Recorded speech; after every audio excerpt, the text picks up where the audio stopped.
이 관료주의의 불가사의. 마침내 메소포타미아 사람들은 단조로운 수학 데이터 이외의 것을 쓰고 싶어졌다. 기원전 3000년에서 2500년 사이 수메르 문자 체계에 점점 더 많은 기호가 추가되어 오늘날 쐐기 문자라고 불리는 완전한 문자 체계로 점차 바뀌었다.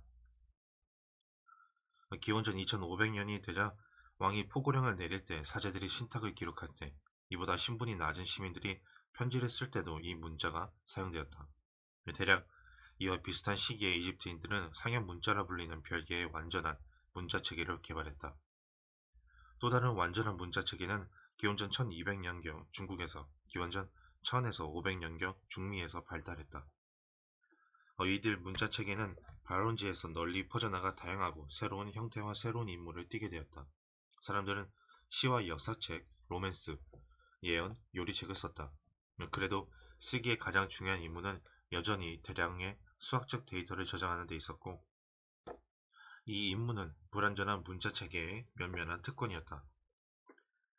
히브리 성경, 그리스의 일리아스, 힌두교의 마하바라타, 불교의 팔리어 경전은 모두 구전 작품으로 시작했다.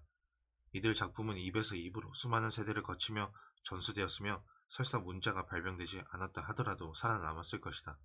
하지만 세금 장부와 복잡한 관료 제도는 불완전한 문자 체계와 함께 태어났고 이들은 오늘까지도 샴 쌍둥이처럼 확고하게 연결되어 있다. 컴퓨터화된 데이터베이스와 스프레드시트에 기입된 암호 같은 항목들을 생각해보라. 사람들이 점점 더 많은 것을 기록하게 됨에 따라 특히 행정부의 기록 보관소가 엄청난 덩치로 커지면서 새로운 문체들이 등장했다. 개인의 뇌에 저장된 정보는 불러오기 쉽다. 내 뇌에는 수십억 비트의 데이터가 저장되어 있지만 나는 이탈리아의 수도 이름을 곧바로 떠올릴 수 있으며 그 직후에는 2001년 9월 11일에 내가 무엇을 하고 있었는지 회상할 수 있다. 그리고 예루살렘의 내 집에서 히브리 대학교에 이르는 길을 재구성할 수 있다. 뇌가 정확히 어떻게 이런 일을 하는지는 미스터리지만 뇌의 검색 시스템이 자동차 열쇠를 어디 놓았는지 생각해내려 했을 때를 제외한다면 놀라울 정도로 효과적이란 사실은 모두가 알고 있다. 그렇지만 키프 매듭이나 점토판에 저장된 정보는 어떻게 찾고 불러올 수 있을까? 점토판이 10개나 100개라면 문제가 되지 않는다. 하지만 수천 개가 쌓여있다면 어찌할까? 함무라비와 같은 시대에 살았던 마리의 짐리림 왕의 처지처럼 말이다. 지금이 기원전 1776년이라고 상상해보자. 마리 지역 사람 2명이 밀밭에 소유권을 두고 다투고 있다. 야곱은 이 밭을 30년 전 에서에게서 샀다고 주장한다. 에서는 이 밭을 야곱에게 30년 기한으로 빌려주었다고 주장하며 이제 기한이 찼으니 돌려달라고 한다. 이들은 고함을 지르고 목청을 높이다가 서로 밀치기 시작한다. 그러다 이들은 왕국 문서 보관소에 가면 문제를 해결할 수 있다는 사실을 깨닫는다. 그곳은 왕국의 모든 부동산에 대한 소유권 증서와 매매 증서들이 보관된 곳이다. 이 보관소에 도착한 이들은 이 관료, 저 관료 사이를 오간다. 차를 마시는 휴식 시간이 여러 차례 지나갈 동안 기다린 다음 이들은 다음날 오라는 말을 듣는다. 그리고 결국에는 투덜거리는 서기에게서 관련 점토판을 찾아보라는 말을 듣는다. 서기가 문을 열자 거대한 방이 나오는데 그곳에서 바닥에서 천장까지 수천 장의 점토판이 차곡차곡 쌓여있다. 서기가 얼굴을 찌푸리고 있는 것도 무리가 아니다. 30년 전에 쓰인 문제의 밀밭 관련 증서가 어디 있는지 어떻게 찾아낸단 말인가.